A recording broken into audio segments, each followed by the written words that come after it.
Hey everyone, welcome back for a little TLC. Last week we talked about whether or not Christians should smoke marijuana. If you did not watch that video, please pause this one and go back and watch it. I'm going to put the link to that video in the description below. But I got a lot of varying responses, which I fully expected, and I really enjoyed some of the conversations that I've had around this particular topic. Some people said things like, well, marijuana is a plant that the Lord has made, which means it's good. Other people talked about how, there's a difference. People can use it if they're smoking or using marijuana for medicinal purposes, but not if they're just doing it recreationally. And then other people straight up said, no, Christians should never smoke weed ever, essentially saying that smoking marijuana is a sin. So if you watched the video, which hopefully you have by now, you know that I don't think that there's anything wrong with smoking so long as, one, it's legal for you to smoke wherever you might live. Two, you don't have some type of dependence on the substance and aren't abusing it. And three, as long as the Lord has not personally convicted you and told you not to smoke. And so I wanted to do a follow-up on that video from last week because it seems to be the personal conviction portion of the video that really seems to trip people up. Like I sort of alluded to earlier, some people wanted to make smoking marijuana a sin and say that there's a full-out prohibition on it. But I want to reiterate that just because something is a conviction for one person doesn't mean that it's going to be a conviction for everybody. Now, I'm not talking about something that's specifically outlined as sin in the Bible, like adultery, for example. But if something isn't specifically stated to be a sin in the Bible, or if it's something that each individual might have their own different tolerance for it, then we really have to rely on our personal convictions as guided by the Holy Spirit to determine whether or not we should be doing something. I believe this is the case for something like smoking marijuana, but since that is so controversial, I wanted to further illustrate this point by talking about something else that the Lord has made: food. So the topic for today is, should Christians eat food?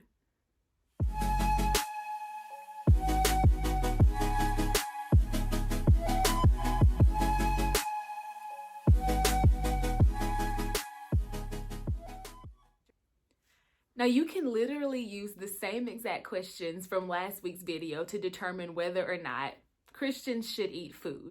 The first question you should ask yourself is, number one, is this illegal for me to eat? Now, this, we don't really have to worry about that much in the United States. There are only a couple of foods, well, there's like lists of foods that we can't eat if a species might be endangered, or if they've determined that this particular food provides some type of serious risk to your health. But for the most part, we're able to eat what we want. But you can still ask yourself, when you're going to eat, is this illegal? If the answer to that is yes, it's illegal, then perhaps you should not eat that particular food. Question number two, this next series of questions gets at whether or not you have some type of food dependency or some type of food abuse. The first thing you can ask yourself is, have I ever used food as a way to wake myself up in the morning or to go to sleep at night? Are you that person that's like chilling, looking in the refrigerator, even though you're not hungry and you have no idea why you're even looking in the refrigerator, and you just feel like you can't go without food at all? The second question you can ask yourself is, has anyone in my family ever spoken to me about my relationship with food, about how much I eat or how little I eat, and told me that they have concerns? And the third question you can ask yourself with respect to, am I dependent upon substances? Am I abusing substances? Is, does how much I eat or how little I eat prevent me from living the best life that I want to live? Are you super obese and so you can't interact with your children the way that you might want to, or your grandchildren the way that you might want to? Are you in a food coma every time that you eat and nobody can get in contact with you? Like, you're literally just going to sleep. Do you have an unhealthy relationship with food? That might be eating too little, where you end up hospitalized a lot of the time. You have to ask yourself, does the way that I'm eating prevent me from living the way that I want to live? So those are three questions you can ask yourself to determine if you have some type of food dependency or if you're abusing food Number one, have I used food as a way to wake myself up in the morning or go to sleep at night? Number two, has anyone in my family ever spoken to me about my food usage and been concerned about it? And number three, does the way I eat prevent me from living the life that I want to live? If you answer yes to any of those, then something else might be going on. And so I'm going to put a phone number in for a food addiction hotline, and they will talk to you about anorexia, bulimia, binge eating, things of that nature, because food addictions are super serious. Food disorders are super serious, and we would want you to get the help that you need. The third question that you can ask yourself to determine whether or not you should eat food is, has the Lord personally convicted me of eating food? I think people sometimes do this with pork. So if you go and you're sizzling up the bacon and the Lord literally says to you, you don't need to eat this anymore, then just don't do it, because the Lord has personally told you that you should not be eating pork. I'll use myself for an example. I'm 95% vegan. Like, the Lord has never told me, outside of when I'm fasting, that I shouldn't be eating something, but my body definitely has. So being 95% vegan, sometimes I might try to eat a little bit of meat, and my body will be like, no, like, what are you doing? But that doesn't mean that I give people the side eye because I see them eating meat or eating dairy. I just have to know what I can eat personally. So yeah, those are 3 questions that you can ask yourself when you're trying to determine whether or not you should eat food. Number 1, is it illegal?